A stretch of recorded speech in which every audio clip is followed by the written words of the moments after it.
Thứ hai tháng 12. Má ơi, má ơi, con trông thấy má rồi.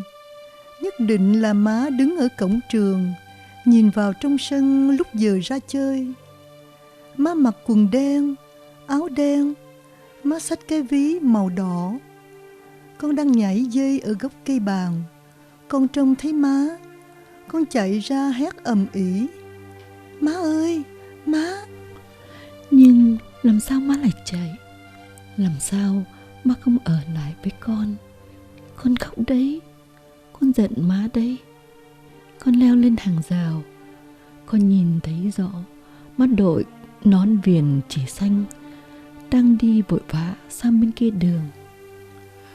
Má nói dối con rồi. Hôm nay chủ nhật má không vào đón con, thì má nhắn rằng má phải đi thăm ba ốm. Nhưng sao má về sớm thế? Sao ba mau khỏi thế? Con bắt đèn má giấu con. Ngày hôm qua má không đi đâu cả, má vẫn ở nhà. Má vào ăn mì ở hiệu tàu với một ông trẻ. Con Thu bảo thế. Chúng nó bảo con rằng Mày có những mấy ba? con không nghe chúng nó. Con cãi rằng chỉ có một ba. Ba đi làm xa. Ba mua Gigi cho con. Nhưng chúng lại hỏi: Thế người ấy là ai? con phải nói dối. Đấy là chú tao đấy. Mà mình làm gì có chú hả má? Có bao giờ má kể chuyện chú nào đâu. Như thế là má ghét con. Má thích đi ăn mì hơn là đi nhặt lá bàng với con. Làm con cả ngày hôm qua chỉ lủi thủi một mình với Gigi. Con nhớ má mà má không nhớ con. Má có cần gặp con đâu. Má ghét con rồi. Má không yêu con rồi. Quà của má gửi vào con không ăn đâu. Cả Gigi cũng không thèm ăn nữa. Con không cần bánh bằng cần má. Con dọn quần áo ra ngoài từ hôm thứ Sáu. Con để dành cái váy xanh đẹp nhất để đi chơi với má. Hôm đem xuống bếp nhờ chị Hai là hộ, con khoe má với chị ấy. Chị ấy thì không có má đón ra. Chẳng có ai đón chị ấy ra cả. Con hứa với chị ấy đến lúc về thì kể chuyện các nơi cho chị ấy nghe. Thế mà má lại nói dối là đi thăm ba. Ba to béo thế thì ốm sao được. Chỉ có má gầy má mới dễ ốm thôi. Kỳ trước má chẳng ho là gì, mà lại ho ra cả máu nữa. Má có nhớ uống siro không? Đêm má có mặc áo len đi ngủ không? Má có nhớ đắp chăn cho kín ngực không? Dạo này đêm rét lắm, phải không má? Bây giờ thì con vẫn còn giận má. Má cất công lên tận trường rồi, mà lại đi về, mà lại chạy. Con khóc đấy nha. Đến trưa đi ngủ, con cũng vẫn còn khóc nữa. Con ôm Gigi vào lòng, rồi nằm nghỉ đến má. Nếu Gigi biết khóc thì nó cũng khóc. Đáng lẽ con định phạt má, không viết thư cho má nữa. Nhưng đến tối như bây giờ thì lại nhớ má ghê lắm. Thương cả má nữa. Con không khóc nữa đâu. Con không bắt đèn má nữa đâu. Tuần này con sẽ bế Gigi ra thăm má. Bắt cả Gigi hôn má nữa. Má có thích không? Má có vui không? Chúng con sẽ ngoan cho má khỏi buồn, cho má chóng khỏi ho, má nhé. À, tuần này thì con không bắt má dắt lên hồ nữa đâu. Gió lắm. Má mà cảm mà lại ho ra máu nữa thì chết. Má phải nhớ uống siro nghe không? Đêm má cũng phải mặc áo len đi ngủ nữa. cả hai con gái cùng hôn má, Hạnh và Gigi. Thứ năm ngày 18 tháng 12. Má ơi, má! Ồ, quà Noel của má đẹp quá, nhiều quá. Trong những quà tặng cho các master của lũ chúng nó, chẳng có món nào quý bằng của má. Các sơ thích lắm. Các bà ấy bảo sẽ viết ca chúc mừng Noel cho má. Con hãnh diện lắm. Con đọc mãi lá thơ má gửi cho con. Thế là má không đón con ra ngoài từ ngày mai rồi. Ở sở má không cho nghỉ Noel hay sao, mà lại bắt má đi công tác ở xa hàng bao nhiêu cây số. Nhưng thôi, con sẽ chờ má đến sáng 24. Sáng 24 thế nào má cũng phải đến đấy nhé. Đồ đạc của con đã sửa soạn xong từ đầu tuần rồi. Má cứ đến là đi về ngay. Gigi cũng thích về nữa. À, Noel này ba có được về không? Hộp color của bộ sách tập vẽ ba mua tặng cho con thật là đẹp. Con cũng thích vẽ nữa. Nhưng ba quên mất quà của Gigi. Gigi chẳng có gì cả. Con cho nó cái nơ mà má tặng đấy. Thích quá. Nghĩ đến khi được má dẫn về vùng quê ở một tuần, con sướng quá đi mất. Con sẽ được ngủ với má, được ôm vào cổ má mà hôn, được ngủ gọn trong lòng má cả đêm đến sáng. Gigi mà biết sướng thì nó cũng sướng lắm má à. Con bày kẹo, bánh của má lên mặt bàn. Gigi ngồi bên mắt mở thật to, ngồi nắm kẹp và đọc thư của má cũng thích mê đi rồi. Chỉ tiếc ngày 22 má không có ở đây mà đi xem chúng con diễn kịch.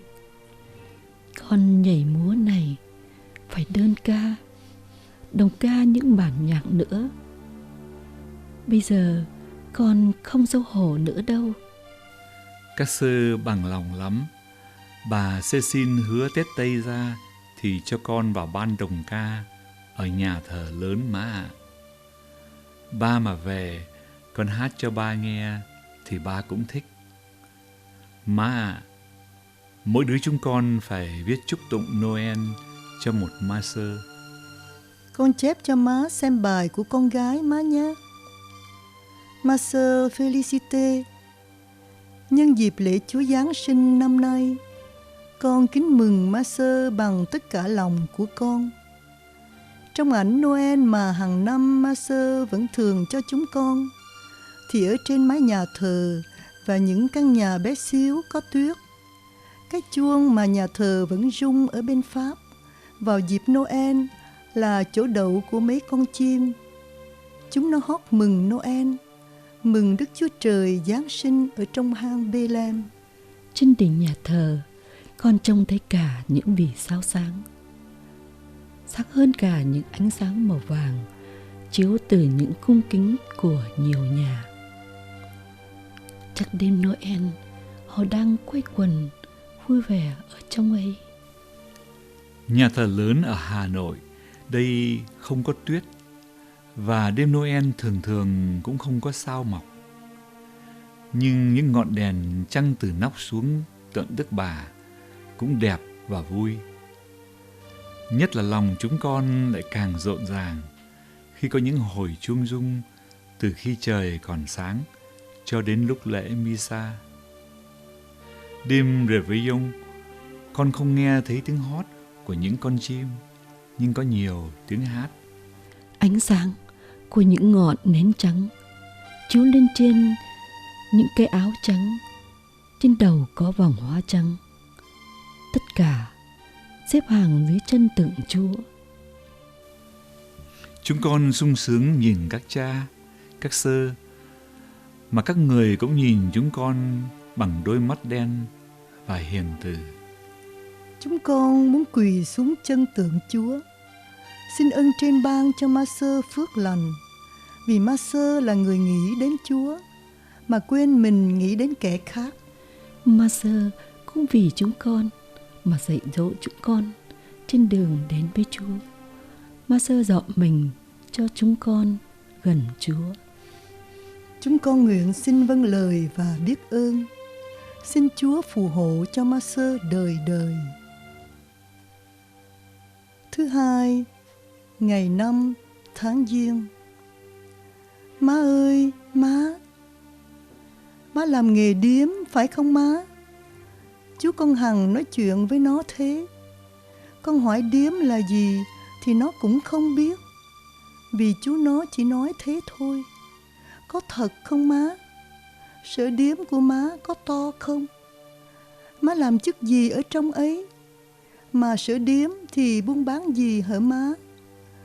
Sao má cứ giấu con? Nhưng thôi, con không cần hỏi má nữa. Con hỏi Master cũng biết. Mấy ngày đi chơi với má vui quá. Bây giờ ngồi nghĩ lại, thấy tiếc thời gian đi thật là nhanh. Con chỉ mong có Noel cả năm để được về với má. Sang năm má lại cho con đi như thế nữa nhé. Lần đầu tiên con được ra vùng quê. Bây giờ con hãy còn nhớ những bông lúa vàng mà nắng càng làm cho nó vàng thêm. Con nói chuyện đồng ruộng mênh mông, có những con cò trắng bay trên trời xanh cho chúng nó nghe, nhưng chưa đứa nào được đi cả. Chúng nó chỉ kể những chuyện đi xem đèn ở nhà thờ, ăn Réveillon ở nhà bạn. Chán lắm à. Má ơi má, sáng hôm nay về má có đi doctor không? Hôm má ho con sợ quá, mà bây giờ vẫn còn sợ. Dạo này má xanh lắm. Má phải chăm uống dầu cá với siro mới được. Má hứa với con gái má đi nào. Con cũng chả uống điều là gì. Mà dạo này đêm ngủ má hay giật mình lắm nha. Có hôm má còn nói mê nữa. Sao má không gọi ba về đưa má đi chữa thuốc? Ba tệ lắm. Con ghét ba rồi. Con không thèm hỏi thăm ba nữa đâu. Vì ba có viết cho má lá thơ nào đâu. Má nói dối. Hôm má đi chợ, con tìm trong ví, trong vali của má, chẳng thấy lá thư nào cả. Nhưng má đừng giận con nhé má. Con không làm mất gì đâu. Con cũng không tò mò đâu. Nhưng con định ghét ba thì con tìm thư của ba đấy. Cả Gigi cũng ghét ba nữa. Chị hai bảo chỗ ba làm cách nhà ta mấy chục cây. Sáng đi, chiều về được, mà ba không thèm về. Má phải viết thơ lên trách ba mới được nhé má. Có lẽ tại vì ba mà má buồn đấy.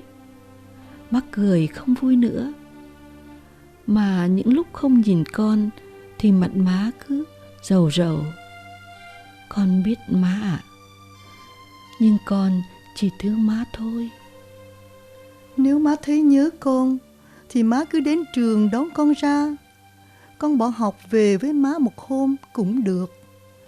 Con không bắt má phải dẫn đi xa nữa. Chỉ nằm với nhau thôi. Con kể chuyện cho má nghe, gãi lưng cho má nha má. Má ạ, Gigi bẹp mất một mảng đầu rồi.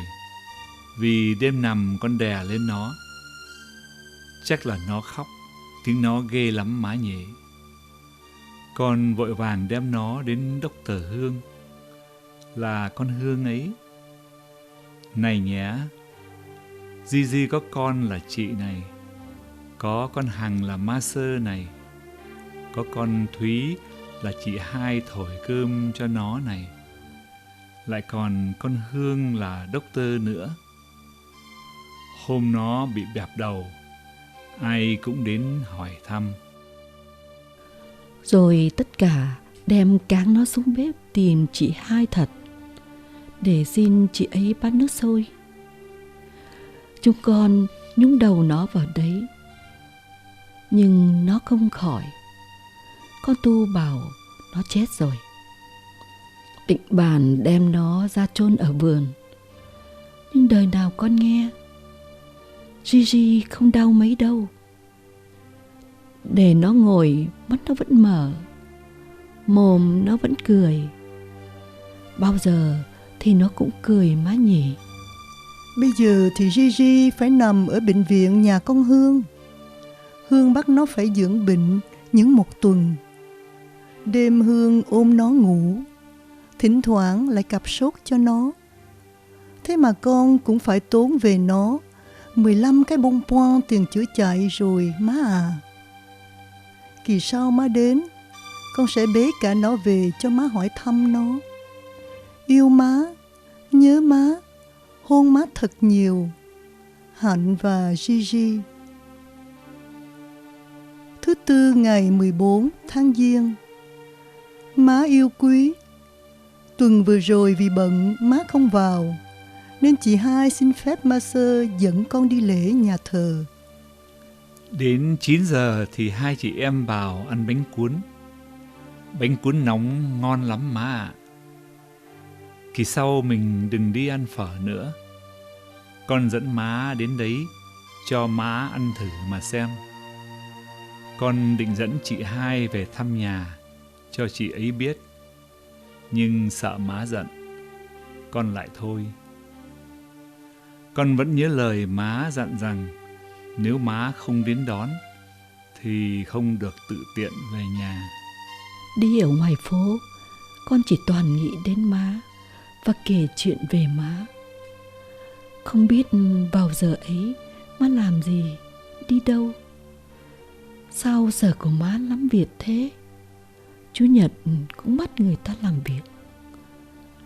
Bận sau má làm cố ngày thứ Bảy để Chủ nhật dắt con gái má đi chơi má nhé. Ngoài phố hôm nay vui lắm. Trời không mưa nhưng có nhiều mây. Cây cối trụi hết lá, non đẹp như bức tranh má treo ở nhà. Đường nhà thờ đông ghê lắm má ạ. Con bận váy vàng, áo len xanh, đi đôi dép đỏ mà má mới mua. Con cũng quàng phô la ở ngực nữa, má đừng lo. Sáng nay trước khi đi, con cũng uống dầu cá rồi. Con cũng bế cả Gigi đi theo nữa. Chị Hai hỏi má đi làm gì. Con đáp rằng má giữ chức giao dịch ở sở Import-Export, bán đồ thiêu ra ngoại quốc. Đúng không má? Con đố má tại sao con biết nào. Con không đoán được đâu. Nhưng con đã hỏi Master Felicite hôm thứ Bảy vừa rồi đấy. Hôm ấy, sau giờ cầu kinh buổi tối, con chạy lên tìm bà hỏi rằng: Thưa Master bảo cho con biết điếm là gì. Bà ấy ngạc nhiên lắm. Bà ấy kéo con vào phòng, hỏi nhỏ: Ai dạy con thế? Con vội vàng đáp: Thưa Master, má con làm ở sở điếm mà con không biết điếm là gì. Bà ấy vội vàng trả lời: À, thế à? Sở điếm là sở xuất cảng những hàng thêu ra ngoài quốc. Nhưng người ta không gọi là điếm đâu. Tiếng ấy nhà quê lắm. Con phải nói là Import-Export thì mới đúng. Rồi bà ấy bắt con nhắc lại 2 chữ Import-Export đến hàng chục lần. Cả đến tối hôm qua cũng hỏi lại con nữa. Còn thế mà má cũng giấu con.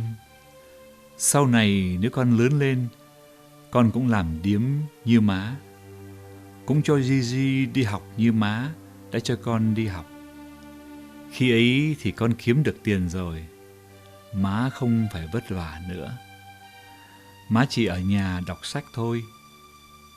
Chủ nhật, ba mẹ con lại dẫn nhau đi nhặt búp đa ở trên đường ngoại ô má nhỉ. Con sẽ cố học để được như thế. Mà đấy má xem, Trong livre tháng nào, con cũng nhất đấy nhé. Buổi chiều hôm Chủ nhật, vì con không ra ngoài nên Master Lucy gọi lên văn phòng cộng sổ chi tiêu. Đến 3 giờ xong thì con và bà ấy ngồi với nhau ở bên cửa kính trông ra vườn. Cảnh vật buồn ghê má ạ. Con càng thêm nhớ má. Con lại khóc đấy. Nhưng Sir Lucy lau nước mắt cho con và bảo con gái lớn không được khóc. Rồi bà ấy lên đánh đàn piano cho con nghe. Âm nhạc thật là đẹp và cao quý. Tiếng đàn thanh thoát ở trong phòng, đi ra ngoài cửa sổ, rung rung ở trên cửa kính. Con ước ao cũng chơi đàn được như bà ấy.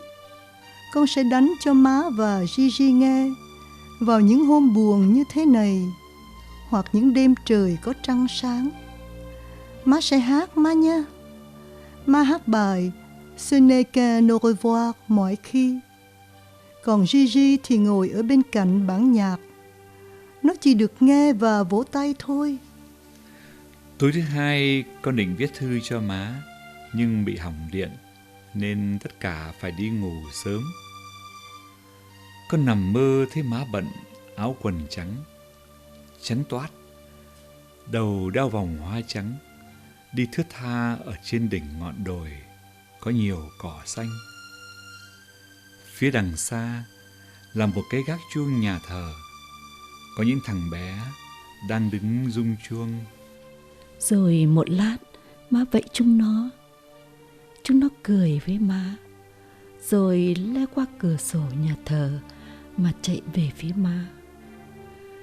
Má giang hai tay ra đón, bọn cũng bận hoàn toàn quần áo trắng.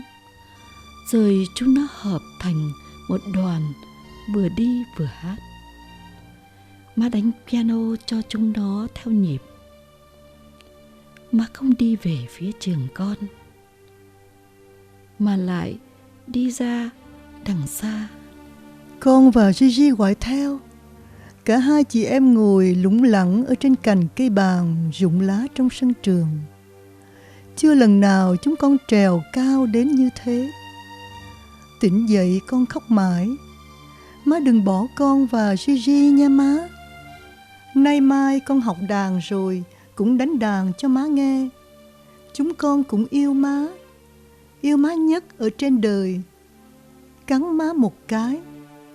Hạnh và Gigi. Thứ hai ngày 16 tháng Giêng. Thưa má, lá thư mà má sai con gửi cho bà Felicite ngay tối hôm qua, nhưng con không đưa được vì bà ấy đi vắng. Con nhớ lời má không được mở ra xem và đem cất ở dưới gối. Nhưng đến tối thì bọn con Hương đã lôi ra xem với nhau từ lúc nào. Lúc chúng nó trả con thì con mới biết. Chúng nó hỏi con: Má mày làm sao mà phải van xin bà ấy như thế? Má mày làm sao mà khóc nhòe cả thơ đến như thế?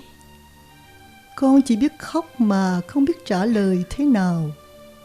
Con cũng không đọc thơ ấy của má vì con vâng lời má. Má thật khó hiểu. Má khổ như thế mà má không nói cho con. Má không yêu con nên mới giấu con như thế. Con trao lại cho Master Felicite rồi. Nhưng tại sao má khóc? Ai đánh má? Ai mắng má? Con không chơi với má nữa đâu. Sao hôm qua má chẳng nói gì với con? À, thôi con nghĩ ra rồi. Lúc buổi trưa nằm ngủ với má hôn con, rồi má khóc. Thế mà má lại bảo rằng có con muỗi bay vào mắt má. Má khóc thật hả má? Má buồn lắm phải không má? Thôi con không học nữa đâu. Má đón con về đi. Con ở nhà với má, nói chuyện với má cho má vui. Học như thế này thì chán lắm, má ạ. Đáng kiếp cho bọn con Hương. Lúc con đưa thơ cho Master Felicite rồi, con mách chúng nó. Bà ấy bắt chúng nó quỳ suốt cả buổi trưa ở ngoài hiên. Chúng nó ghét con lắm. Chúng nó không làm đốc tơ và cô giáo cho Gigi nữa. Tội nghiệp Gigi quá. Má ơi, má viết cái gì cho Master thế? Hay là ông chủ sở của má mắng má? Hay là ba ghét má rồi? Con thì con ghét ông ấy, không thèm nhắc đến ông ấy nữa. Chẳng bao giờ ông ấy viết thư cho con chữ nào. Má ơi, má đừng khóc nữa. Má đã ho mà lại còn buồn, thế thì rồi ốm đấy. Má có thương con và Gigi không? Hạnh và Gigi. Chủ nhật ngày 25 tháng Giêng. Má ơi, con vừa mới đi thăm má về đây. Con bé Gigi đứng ở đầu giường má mà má không hay. Nước mắt của chúng con ướt cả ngực má.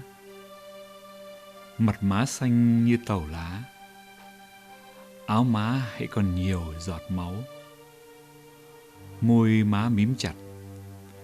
Má không nói. Má không cười. Tóc má cũng không chải gì cả.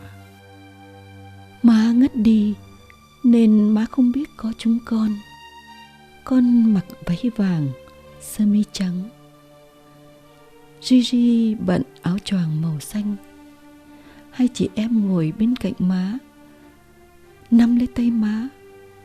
Tay má lạnh và gầy. Má thở không đều.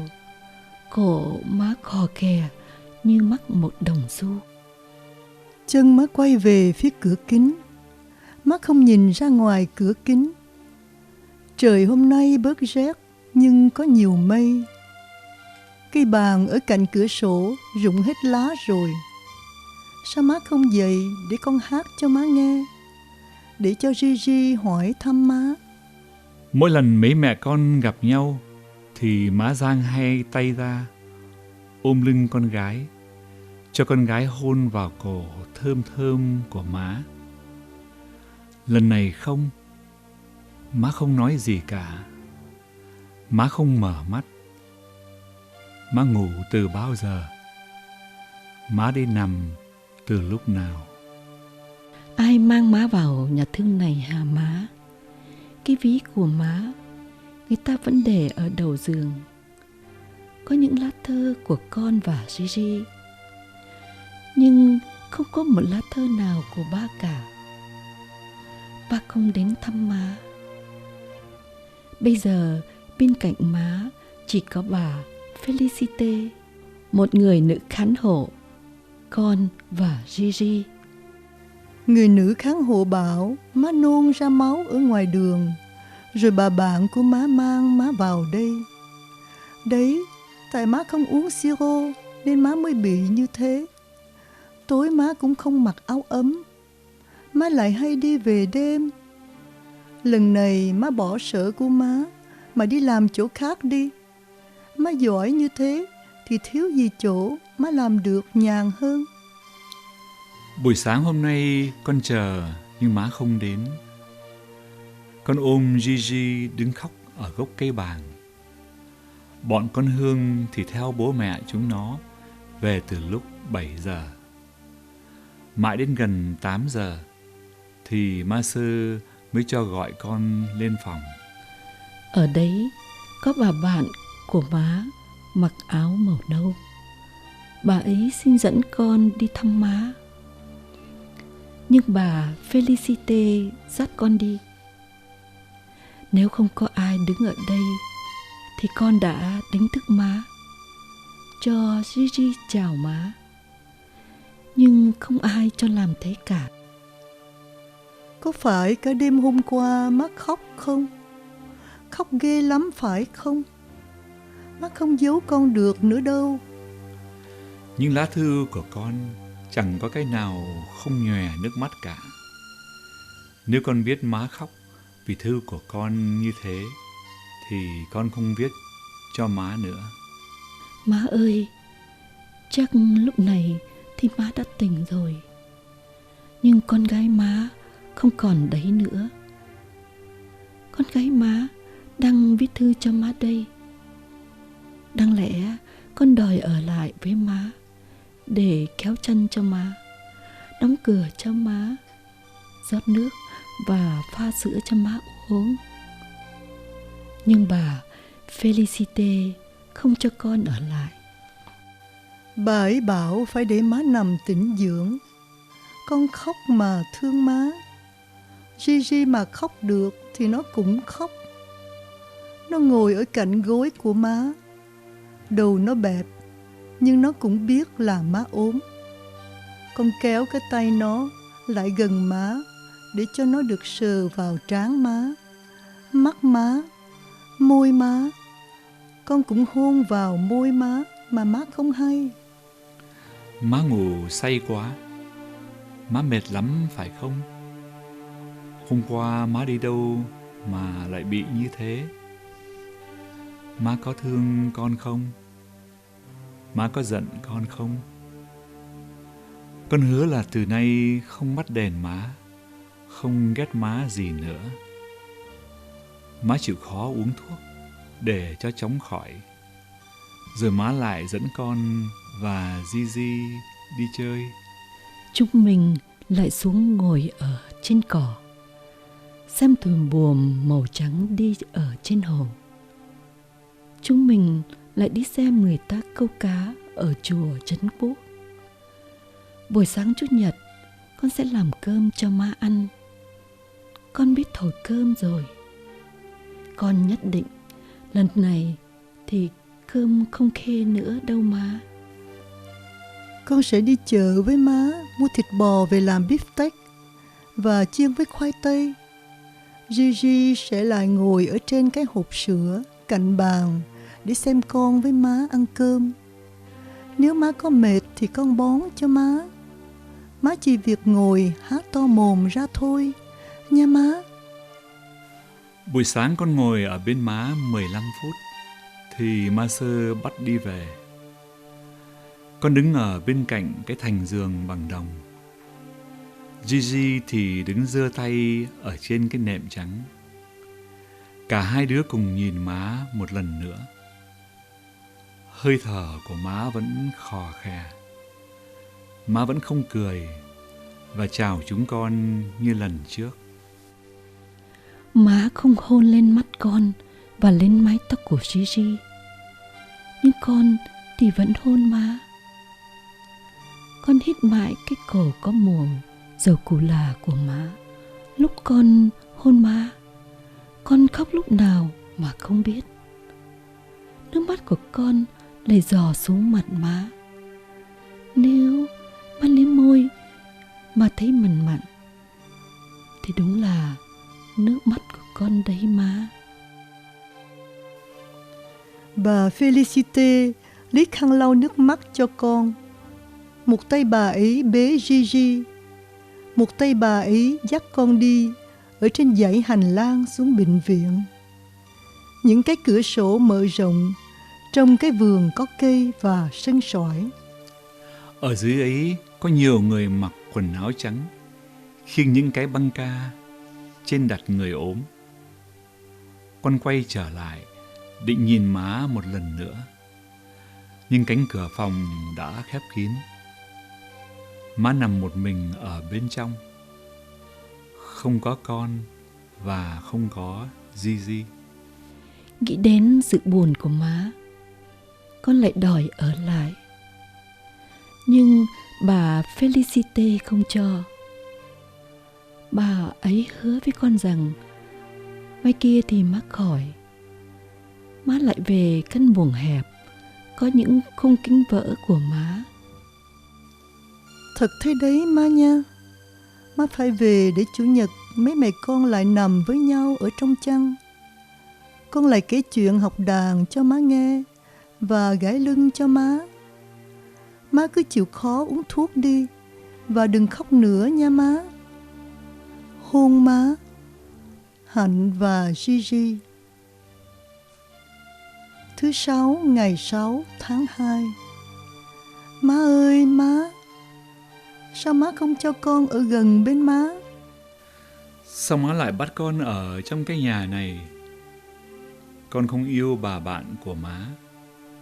Nếu trường không đóng cửa nghỉ Tết thì con thà về ở với chị hai còn hơn.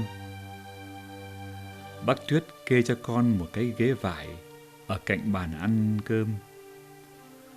Con nằm ngủ với Gigi không có màn. Nhưng con không cần. Con chả ở đây lâu đâu má. Cái phòng này chật lắm. Chỉ có mỗi một cái giường Hồng Kông kê ở sát tường. Rồi đến một cái bàn ăn và một cái tủ gương.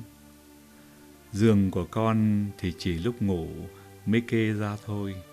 Nên cả ngày con chỉ bế Gigi ngồi ở ghế, nhìn ra trời mưa mà nhớ má. Năm nay nhà không ăn Tết má nhỉ? Má ôm thế thì làm sao dắt con lên phố mua cành đào và bánh chưng như năm ngoái. Tội nghiệp Gigi. Tết năm nay Gigi cũng chẳng có gì cả. Con bắt ghế ra ngồi với Gigi ở ngưỡng cửa, xem những thằng bé khiêng nhau lọ cá vàng. Còn má chúng nó thì ngồi trên xe xích lô, có những chậu quất đi vào trong ngõ. Có đứa được mua hàng chục bánh pháo. Chúng nó thi nhau vừa ôm vừa cãi nhau. Chắc Tết ở đây thì tha hồ mà nghe pháo nổ. Con sẽ ôm chặt Gigi vào lòng cho nó khỏi giật mình, má à. Trời mưa bụi mấy hôm nay, ngõ nhà bác Tuyết cũng hơi lôi thôi. Nhưng bác ấy không đi đâu cả. Hình như bác ấy ghét Tết nên không mua sắm một thứ gì. Cả ngày bác ấy chỉ ngồi hút thuốc lá, xem báo ở cửa sổ. Thỉnh thoảng có khách đến chơi thì bác ấy đuổi con và Gigi ra ngoài rồi đóng cửa lại. Con và Gigi đứng nép ở dưới mái hiên. Nhưng lúc ấy con chỉ muốn đi về với má. Nhưng nhà thương má nằm ở tận cổng vọng nên xa quá. Hai chị em đi lạc thì chết. Má nằm ở nhà thương, má có nhớ con không? Má có nghĩ đến hồi Tết năm ngoái cũng bằng giờ này, con đánh đu ở trên tay má mà đi trên phố xem chợ Tết không? Trời cũng có mưa như thế này, nhưng con với má cùng mặc áo tơi cả.